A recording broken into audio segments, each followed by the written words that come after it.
Hello everybody, I'm Don Counts. Welcome into Fayetteville Public Utilities Channel 6. Today we're going to be talking about the Farm Bureau women, and we've got Miss Karen Whitehead with us this today. And tell me a little bit about Farm Bureau women. Tell me about yourself first. Let's start with that. All right, Don, well, thank you first for having us be part of your show again. I was born and raised in Lincoln County on a cotton farm out in the Lincoln community, and not served on the Farm Bureau that long.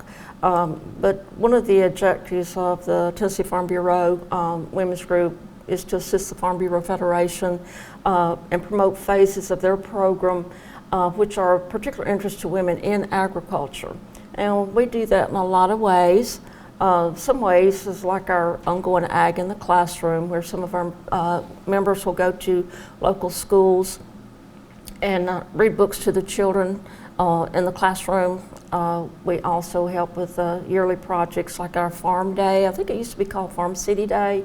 And it's where they bring children in the first grade to a specific location, and they will get to interact and see and interact with various farm animals and learn interesting facts about farming. We also generally help with the Dairy Day. I think that's held in June, and we've been part of that group before and have assisted them. We're involved in other projects as well. We support families staying at Ronald McDonald's house, where some of our members will go to Nashville once a year and will provide lunch for those families that day. We support local angel trees at the holiday time. We also make monetary donations to various food pantries and distributions in the county to help the needy. And one of the other objectives of the Farm Bureau Women, Don, is to promote Tennessee farm products, specifically those grown right here in our own county. I currently serve on the Commodity Promotion Committee. That's one of our projects. And today we'll be sharing information about the beef industry in Lincoln County. We've got two gentlemen that are very knowledgeable in the beef industry, and they'll be sharing that information with us today. That's Mr. Gary Byers and Dr. Ferris Beasley. We appreciate them taking time from their busy schedule to help the Farm Bureau women with their project, and I'll let you introduce them in a few moments and share information about them with the viewers.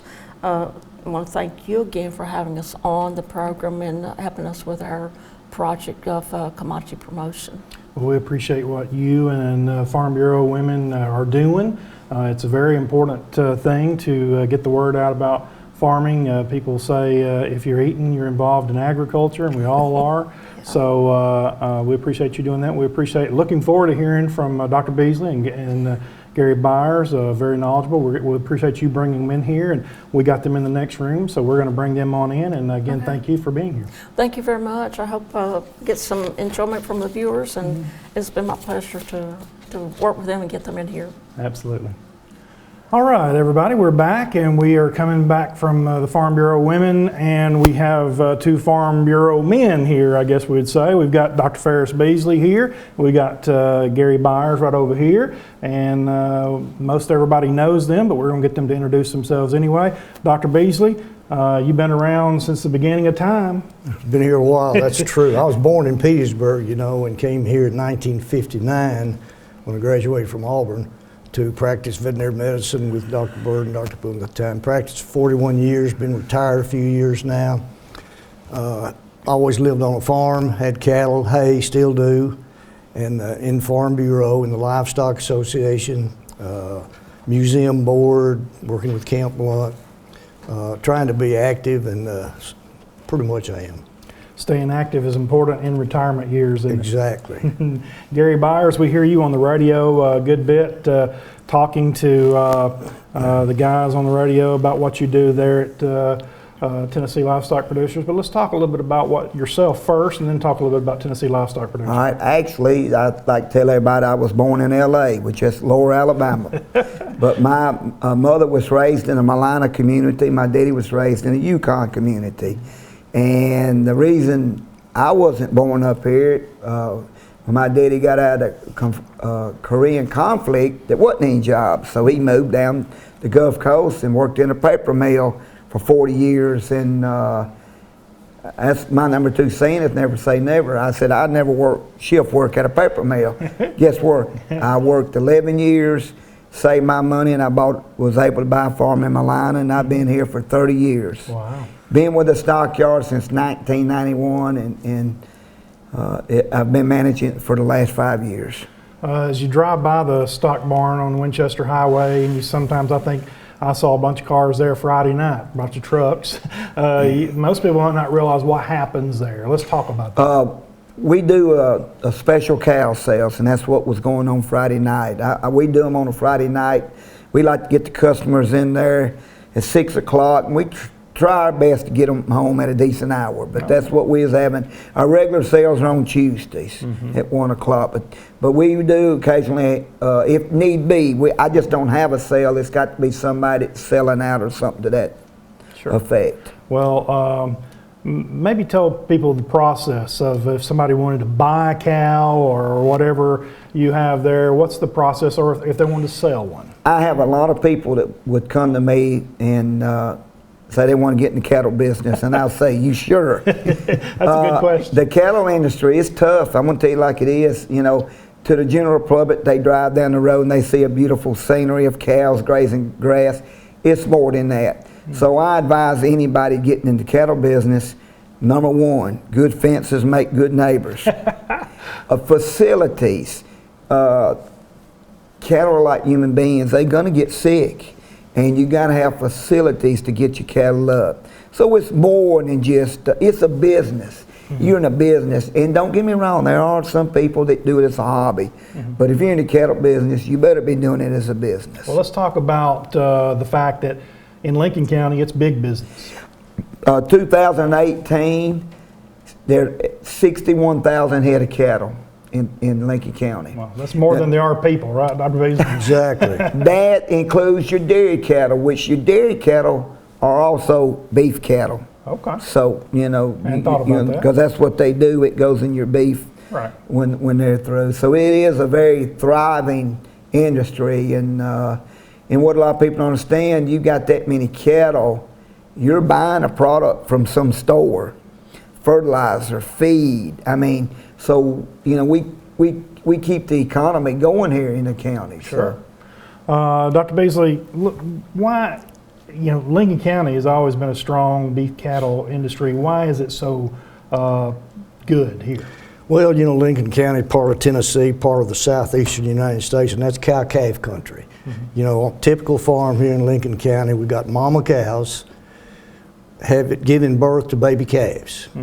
Cows are eating grass, giving milk, calves nursing, growing, gets big enough, starts eating grass. And then about, when it weighs about 500 or 600 pounds at 6 or 7 months, it goes through Gary's barn probably. In the old days, almost all of our calves went out west. Now they're different people now, even myself, are buying weaned calves to run without the cows. So some of these weaned calves, they're called feeders or stockers. They go to Kentucky and Alabama, the wheat land out in Kansas, they graze them on that wheat real cheap, and then they go to the feedlot where they're finished and then go to the supermarket where we eat them. Well, I know years ago when I was in the radio business, at lunch every day, we had a lady from Nashville that would get on there and she'd read the beef cattle prices. I don't know if y'all still hear those or that you still have that still goes on. Oh, you've got to. That's what the market is. It's like the stock market, and a lot of people don't understand the stock market's got a lot to do with the cattle market, because there's people in Chicago trading cattle that don't even own a cattle. So that makes a big, and it's a global market. It has to do with the world on the imports and exports, and so it's not any fly-by things, what I'm saying. It's pretty a techno, and a lot of people will call me in the morning and ask me, well, Gary, what's the market today? And we've got a screen out there, and everything's electronic now. Used to, you seen the pictures with the man with the card. It's not like that. Everything's computerized, and that thing flashes so quick. I say, call me back at 2 o'clock when they close, because it can change every second. The market changes that quick. Wow. Well, that's very interesting. And Don, you asked me about why beef cattle fit Lincoln County so well. Over half of Tennessee's in forestry, about 56%. So that leaves less than half in crops. And Lincoln County is probably about the same. So that land that's not in forestry is divided between cropland and grassland, grazing land. And you know, we're rolling country around here. We're not big crop areas like Kansas or Iowa, places like that. So we have cropland, good cropland along the Elk River, along the major creeks where these $500,000-$600,000 combines can run. They can't run on these steep hills. Right. Well, what can run on the steep hills? Cattle. And I got a little show and tell stuff right here. I'm going to try to tell you what cows eat to make steak. All right. Let's start from the very first. Start from the very first. Okay. Okay, this is, you clean up after this is over. That's fine, yeah. Okay. That's grass. Okay. Here's some oat hay. If you look real close, you can see the oats in there, Gary. I picked up some bushes and weeds Oh. right here.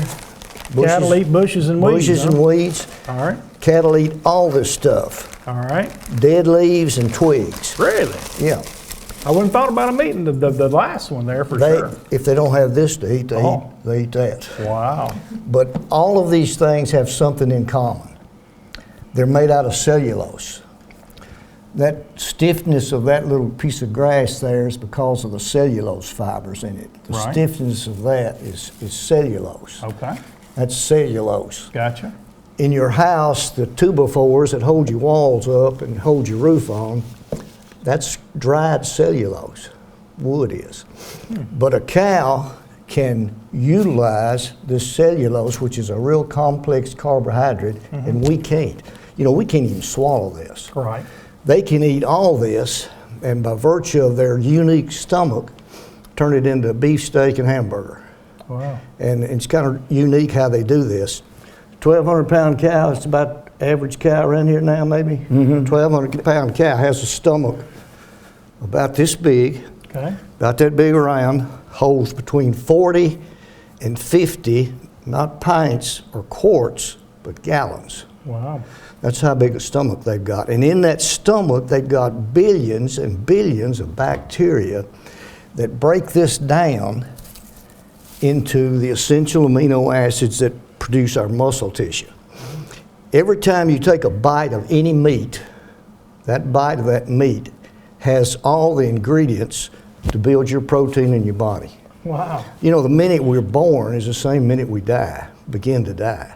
Because all these cells, we're mostly protein. Biggest part of our body is our muscle, that's protein. Your eyeballs, your brain, lungs, it's all protein. Wow. On a bony skeleton. So you have to have a source to replace that protein. You got two choices. You got animal protein, hamburger and steak, sausage, or plant protein, which is vegetables. You can do it with both, except animal protein is what has a biological activity of 70%, which means that 70% of every bite of meat that you take can be converted to your body. Wow. 50% of all the plants that you eat and vegetables can be converted to your body. Now, if you really want to be efficient, you can eat eggs, that's 90% convertible. Oh. So that's kind of the story of how important the cow is. One of the great blessings that the good Lord gave us. And how is this produced? That grass and that hay and those weeds are produced by ultraviolet light from the sun, which is free. Rain from the clouds that came from the ocean, which is free. And they've all got chlorophyll in them to make that transformation and energy transformation to make the plant fiber that feeds the cow. So it's kind of simple when you think about it, but what a great blessing. Yeah. And you know, one of the things that we get criticized for now is your industry sustainable? These colleges are turning out environmental people, and they're hired by McDonald's and other big fast food franchises, and they call them sustainable czars, and they come to Farm Bureau, livestock associations, big meat packing companies, and ask us, are you all sustainable? We don't know exactly what they mean by that. I think it means, can you produce your product, beef, without changing the environment? Now think about that. We've had cattle domesticated for 5,000 years. In that time, we've been producing the highest quality protein available, and the world still looks pretty good. And funny thing about cows, they eat and take care of their body functions on the same ground. So while they're eating this grass, they're fertilizing it to grow more grass, right, Gary? Pretty unique, you know, pretty great blessing. It is a great blessing, and it's a beautiful cycle when you look at it this way. I've heard you do this thing before, and I've always thought it'd be great to capture that, and we did today. But one thing about this diet, beef, as you say, is very good for the American diet. Absolutely. Beef contains, of course, the high-level protein, iron, zinc, a lot of vitamins, very nutritious. Gary, let's talk about something. When I was young, I grew up here, there were slaughterhouses along the way, but where's the nearest slaughterhouse now, and do slaughterhouses buy your beef? They are. Now, there's getting to be a lot of custom slaughterhouses around that the individuals are. You know, we've got a new one in Flintville now. We've got one in Winchester, but they're on a small scale. You have to really get away from here to go to get your big slaughterhouses. I was fortunate several years ago to go to Greeley, Colorado, a JBS. I visited a slaughterhouse, and they 4,500 head a day. And that was a fascinating thing for me to see. People standing side by side, and each person had their job. You know, they had a carcass hanging. I mean, it's just fascinating. Yep. And one thing, it was coming alive on hoof to going out in a box. Right, you know? that's right. And the thing that fascinated me was there's nothing wasted. Not anything wasted on an animal. You know, there's uses. I'm a big lover of Jell-O. Right. Well, where do you think Jell-O come from? I hadn't thought about it. The hooves. I didn't have a clue. Right. So there's all kind of things that cattle produced. You know, there's medical. They used eyeballs for medical reasons, and I mean, it was a fascinating trip. And I learned a lot. And one thing I've learned that I always thought that all weigh cows, and what I'm calling a weigh cow is a cull cow that something's happened in somebody, she's lost a calf or can't have a calf, she's a non-breeder. And I always thought that those cows is what made your Happy Meals. But that's not necessary. So good cows, they cut steaks out of good cows. Most of it's hamburger meat, but the real good cows, young cows, and I'm not saying anything old, but they do cut steaks out of cows and bulls. Right. For somebody just getting into the cattle business, how old cows are you trying to sell them? Well, number one, the first thing I asked them is how many acreage they have. That right there is a big thing, because I think, and Dr. Beasley might correct me, in my opinion, about 3 acres per cow and calf. And that's basically somebody that's maybe not fertilizing. If you fertilize, you can get a little bit more on that. So if you don't have 10 acres, in my opinion, it's not feasible to go the cow route. My advice would be buy so many steers or heifers in the spring, and I do have customers that do that, and graze them and feed them until the fall. Right. And then they don't have to worry about putting up hay or anything like that. There's you know, everybody's situation is going to be different, you know, but it's a job. Yeah, and part of that job, Dr. Beasley, being a veterinarian, is to vaccinate these cows and keep them going, and the reproduction cycle is off. So you might talk a little bit about that. Well, preventive medicine, we've probably been doing preventive medicine in animals much earlier than people have, because the big deal that we do is vaccinate. That's where we spend all of our time, is giving them vaccines for diseases they might have before they get sick. A dollar spent on preventing is worth about $5 after they get sick. Now, you see now the human medicine is turning to prevention with workout places and surveys and different tests to try to pick up early on what's wrong with you. So that's kind of what we do. But it takes a lot of time and the right facilities and right vaccines. And of course, we like to think that people work with their vet to know what diseases we've got and need to vaccinate. A lot of things we don't have here, so you don't need to waste your money on those vaccines. So we kind of work together. Gary, does most cattle farmers have bulls that breed their own? Most of them do. Most of them do, or some people lease bulls. You can lease bulls, and but most established people have their own bulls and their cows. And go back to what Dr. Beasley, as far as vaccination, a lot of people will say to me, "Why I don't vac?" And I asked them, "Did you get childhood vaccinated?" Cattle are like people, in my opinion. Right. You got some mean ones and you got some bad ones. But everything needs vaccinated. They get a lot of antibody from the mother's colostrum, but after 3 months, you know, that's when about the time you need to vaccinate your cattle. Well, I'm hearing more and more about, you mentioned earlier, some local farm meat. You can buy some local farm meat. You might explain the process of that. One of you might talk about that. Well, I'll touch on it a little bit for what little I know.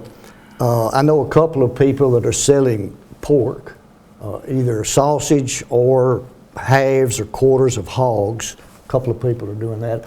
I'm not aware of many people that are selling beef locally. There's a lot more than you think. Really? Yes, there is. Okay. It's become a big market. I've got a cousin in Bell Buckle that sells about 25 a year. But you've got to go, in order to do that, don't you have to go to a USDA?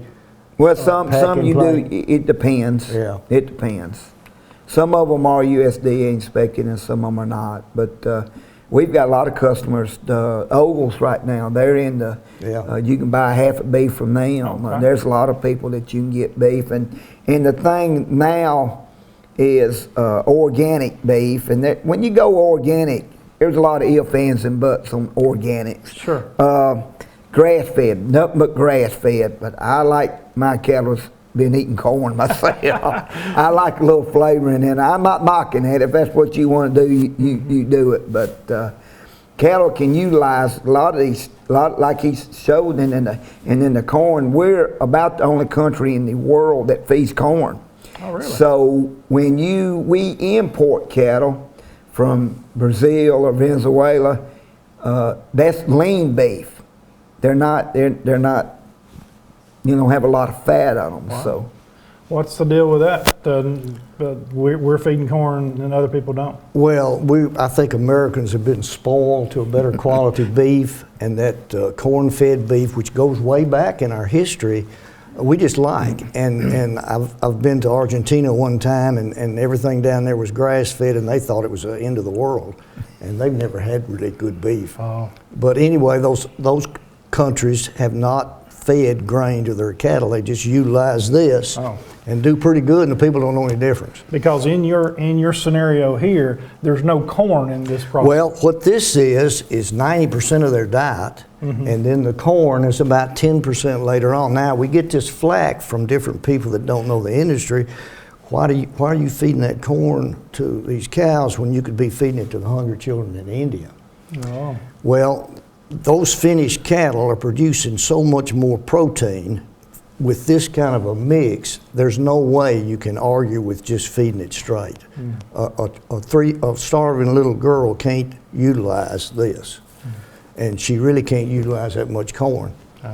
But another point, maybe our young people, the millennials they call them, are less attached to the farm than any generation that's ever been, and so they don't really know what we're doing and where we're coming from, and they're trying to ask a lot of specific questions that are kind of hard to answer.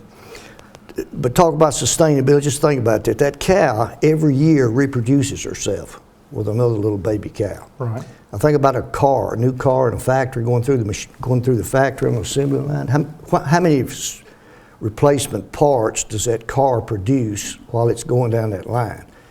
At what point in time does that car reproduce itself? think about the uniqueness of a cow and what she does. And we don't appreciate that. Animal agriculture, according to David Qualls, agriculture in this county is $115 million. Wow. And the beef, I forget what the figure is on that. It's 8 or better. Okay.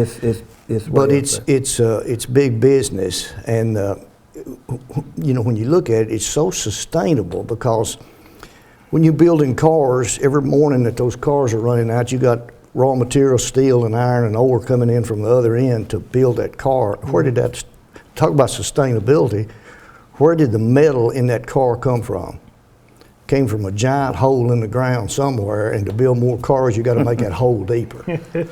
How many farms do you know that have, at the end of the year, they take all their soil up, take it somewhere and dump it and buy new soil to put down on their farm? We're growing cows and grass on the same soil that the Lord created in the beginning. Wow. Think about that. One thing I can compare it to, I thought about it, kind of chuckled, corn-fed beef compared to grass-fed beef. I myself was raised on bottled milk, carton milk, finished milk. And when we used to come visit my Uncle Frank Wiley at the dairy, they always brought in raw milk for us to eat cereal. Well, when I got my bowl of Cheerios, I got just as less as milk I could, and I guarantee if they measured it out, I just couldn't take it. So I'm compare that. I just like my corn-fed beef. You've come a long way, Bill. I really have. Well, let's talk about from a millennial to someone my age, if they came to your Tennessee Livestock Producers Friday night and they were wanting to get in the cattle business, what kind of investment are we talking just to get somebody started? Okay. Let's start out with this. The average age of a farmer in the United States is 59 years old. Wow. The average age of a farmer in Lincoln County is 61 years old. Wow. So we do need people, but it's a tough goal. Like I said, the first thing I asked them is their land, their setup, what they need to go. And one thing I do preach is it don't cost you any more to raise good cattle than it does mediocre cattle. Right. Good cattle is going to bring top of the market, regardless of what the market is. It's always going to bring top dollar. Sometimes it's higher, and sometimes it's lower. So I always tell people, if you're going to get into it, buy the best. When I bought this farm in Milan in 1984 and I moved here in 88, I'll never forget that summer. It was a cedar thicket, and I went down there and cut my cedar post and got the worst case of poison oak and used old rough cut lumber. Well, what happened? In 10 years it would rotted down. If I would have went ahead, spent the money on some good metal panels, they'd probably still be there today. So that's what I tell people. Go ahead and do it right to begin. Right. Buy your good cattle.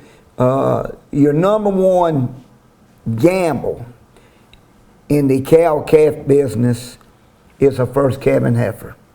I think you would, because heifers is to have their first calf, you're going to have a percentage that's going to have calving trouble. That's just a fact of life. Mm-hmm. And I'm right now I'm breeding 31 heifers, and right now it's nice. But now, come October, I might get up at 2 o'clock in the morning with a flashlight. I try to keep them around my house to check on them. Yeah.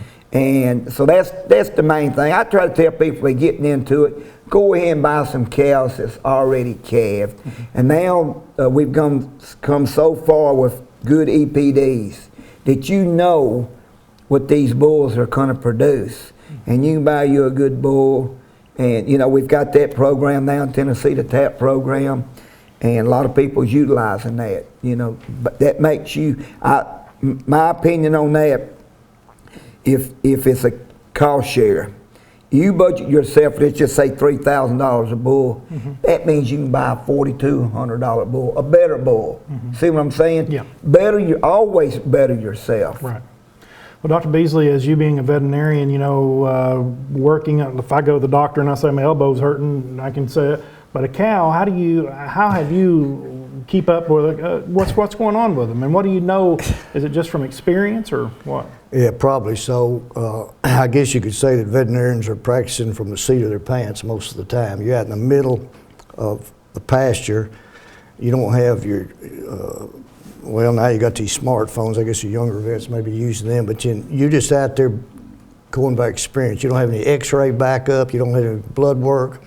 So, you know, it's experience. And you've been promoting the beef industry as long as I've known you, and, and you're still doing it today. Exactly. Yep. Probably still, and the point Gary made about average age, 61 years for the farmer. The sad part about that story is, as you get older, like me, and get to where they can't operate their farm or pass away, less and less of their children are stepping in to run that operation because they've got a job somewhere else. They went to college and they've got a better opportunity, and it's not there on the farm. And so we're seeing our cattle population go down.